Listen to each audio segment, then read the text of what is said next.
বন্যার পানি নামতে শুরু করলেও স্পষ্ট হচ্ছে ক্ষয়ক্ষতির চিত্র। খাগড়াছড়িতে সবচেয়ে বেশি ক্ষতিগ্রস্ত হয়েছে কৃষি, মৎস্য ও প্রাণী সম্পদ খাত। একই সঙ্গে টানা বর্ষণ ও পাহাড়ি ঢলে জেলার বিভিন্ন সড়কও ভেঙে পড়েছে।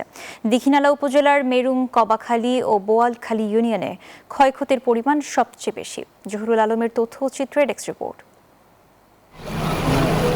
বন্যার পানি নেমে গেলেও রয়ে গেছে ক্ষতচিহ্ন। পাহাড়ি ঢল আর টানা বর্ষণে খাগড়াছড়িতে কৃষি, মৎস্য ও প্রাণী সম্পদ খাত ব্যাপকভাবে ক্ষতির মুখে পড়েছে। কৃষকের বছরের একমাত্র আয়ের উৎস এখন ধ্বংসস্তূপে পরিণত হয়েছে। জেলার বিভিন্ন এলাকায় সবজি ক্ষেত, আউশ ধান ও আমনের বীজতলা পানিতে তলিয়ে নষ্ট হয়েছে। শুধু খাগড়াছড়ি সদর উপজেলার 5টি ইউনিয়নেই ক্ষতির শিকার 953 জন কৃষক।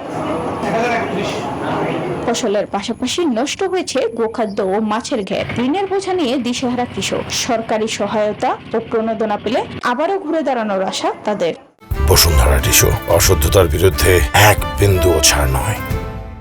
বন্যায় আমাদের ধানের জমিগুলো আছে যে অনেক ক্ষয়ক্ষতি হয়েছে। ধানের বীজ ফেলানো হয়েছে, এগুলাও ক্ষতি হয়েছে। ধানের জমি ছাড়া জ্বালা এগুলা অনেক পানির নিচে ডুবে গেছে। জমিনের মধ্যে অনেক পানি উঠে আর ওই যে ফসল ধানের জমি ডুবে গেছে।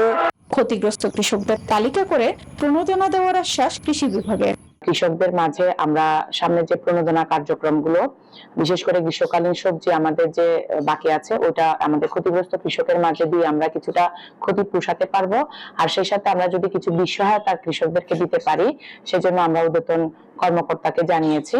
এবারের বন্যায় জেলার 1031 হেক্টর জমির ফসল ক্ষতিগ্রস্ত হয়েছে। এর মধ্যে আবার 143 হেক্টর সবজি, 138 হেক্টর আউশ ধান এবং 202 হেক্টর আমনের বীজতলা। Desk report, news 24।